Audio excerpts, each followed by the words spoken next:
What if the very part of you that you've tried so hard to hide is the same part quietly pointing you toward your destiny? What if your pain isn't a punishment, but a secret passage into your true self? What if the darkness you run from every day is not something to escape, but something that holds the map you've been searching for your entire life? We're taught to chase the light, to be good, to be kind, to be strong, always. But no one tells us what to do with the parts of us that are messy, angry, jealous, ashamed, or broken. No one tells us what to do with the version of ourselves we only meet in the silence, when no one's watching and the mask slips. But that version of you, the one you've hidden, denied, or even hated, might just be the one who holds the answers you've been praying for. Stay with me, because by the end of this quiet journey, you may see something about yourself that could change the way you look at your life forever. There's a shadow in each of us, not a monster, not a curse, but a part of ourselves we were never taught to love. Carl Jung, one of the deepest thinkers of the modern world, called it the shadow self. He didn't mean evil or bad. He meant the collection of traits we were told not to show, the feelings we were punished for, the dreams we were told were too wild, the boundaries we were shamed for setting. It's the part of you that learned how to shrink to survive, the part that still flinches when someone raises their voice, the part that says yes when it wants to scream no, the part that feels unworthy of love unless it's earned through silence or sacrifice. You may not notice it at first, but it lives in your everyday moments.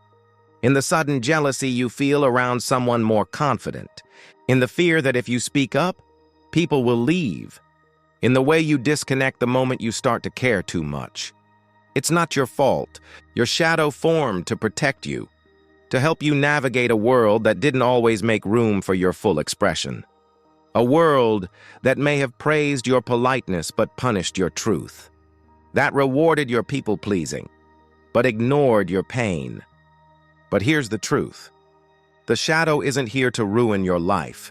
It's here to reveal it, because buried inside the parts of yourself you avoid are the pieces of your soul that you've been disconnected from, pieces that hold your creativity, your courage, your full emotional range, and yes, your purpose. And the more you ignore the shadow, the louder it becomes, not to hurt you, but to wake you up, because you weren't meant to live only half a life. Why this matters? Let me ask you something. Have you ever had a moment where you suddenly hated something in someone else, and then hours later realized it reminded you of a part of yourself? Maybe it was their neediness, or their loudness, or how they always had to be right. And deep down, a voice whispered, "You've done that too." But you pushed it down, because it's uncomfortable to admit that we carry the very traits we dislike in others. This is your shadow. It shows up when you judge, when you react, when you feel triggered, but don't know why. It's not always loud. Sometimes it's soft, like when you feel sad in a room full of people, but smile anyway. Or when you say, "I'm fine," even though your chest is heavy with things you never say out loud. And maybe you've felt that disconnect too, where on the outside you're functioning, smiling, succeeding even. But inside, there's a part of you quietly asking, when will it be safe to be the real me? That's why this matters. Because as long as you keep abandoning your shadow, you will keep choosing relationships that mirror the abandonment. You'll keep getting triggered by people who are just holding up a mirror. You'll keep wondering why life feels just a little off. Not because you're broken, but because you've been edited, piece by piece, by culture, by trauma, by childhood, by survival. But now you're ready to remember who you were before the world told you who to be. Storytelling plus archetypes. Carl Jung believed that the human story is told again and again in our myths, our dreams, and our movies, and that your journey is not just yours, it's universal. Let's take a closer look. In the myth of Persephone, the young maiden is dragged into the underworld. She begins as innocent, naive, the perfect daughter. But in the depths, she transforms. She becomes queen of the underworld, powerful, wise, and whole. She didn't just survive the dark. She became herself through it. That's what shadow work is. It's the descent, followed by the return. In modern stories, we see the same arc. Think of Luke Skywalker in Star Wars. He enters the cave, lightsaber in hand, ready to face the enemy. But when he slices off Darth Vader's mask, he sees his own face. It's not about the enemy out there. It's the shadow within, or Frozen, where Elsa tries to hide her power, fearing it will harm others. She isolates. She runs. But only when she stops hiding does she learn. What she feared was never dangerous. It was just misunderstood. Your life holds these moments too. That argument where you lost control. That friendship that ended suddenly and you still don't understand why. That deep longing you feel but never say out loud. These aren't signs that you've failed. They're invitations to look deeper, to meet yourself.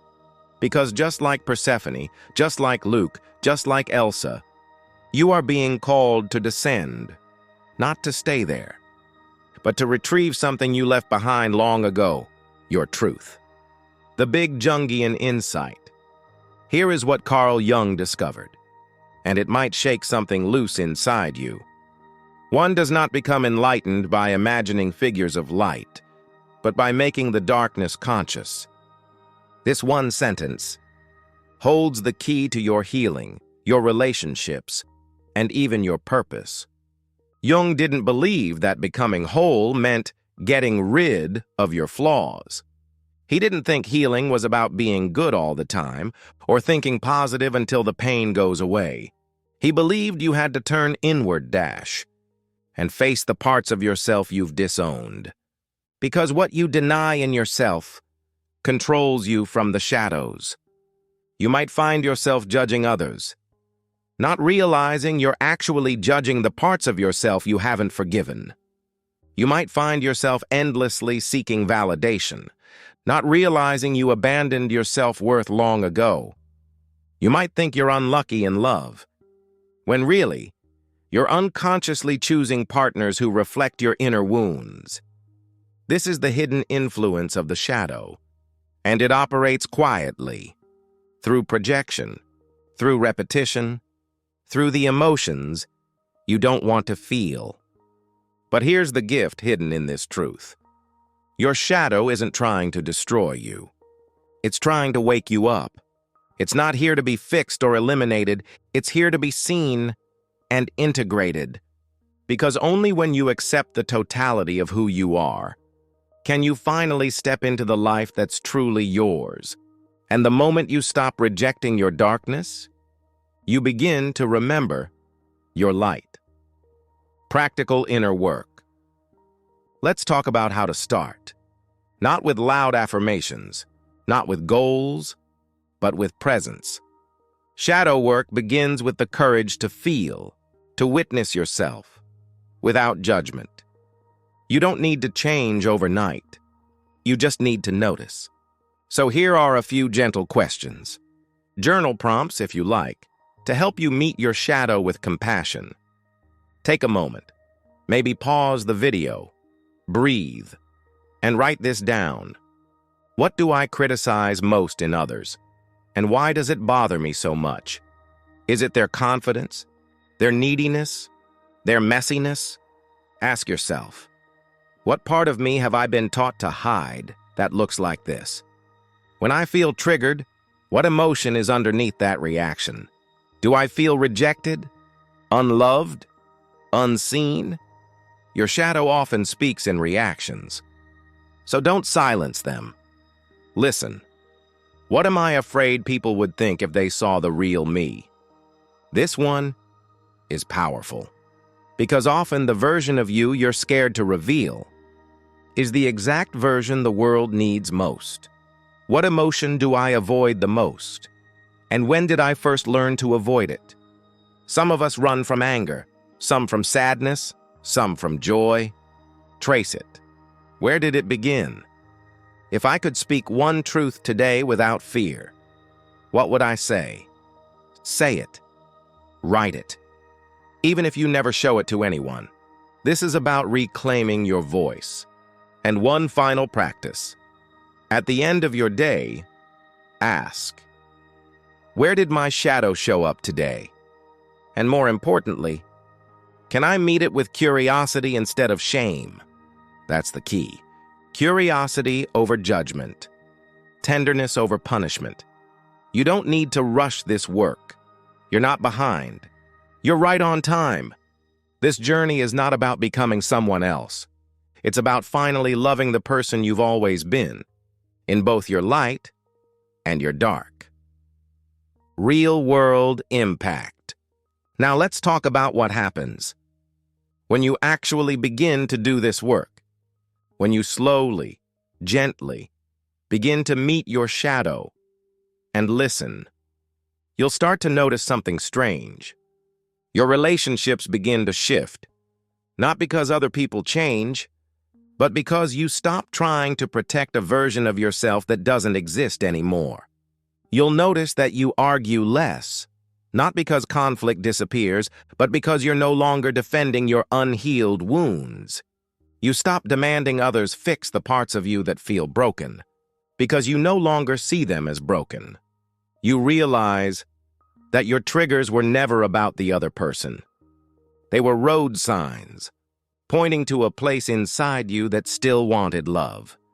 The more you accept your shadow, the more freedom you feel in your body. You breathe easier. You speak clearer.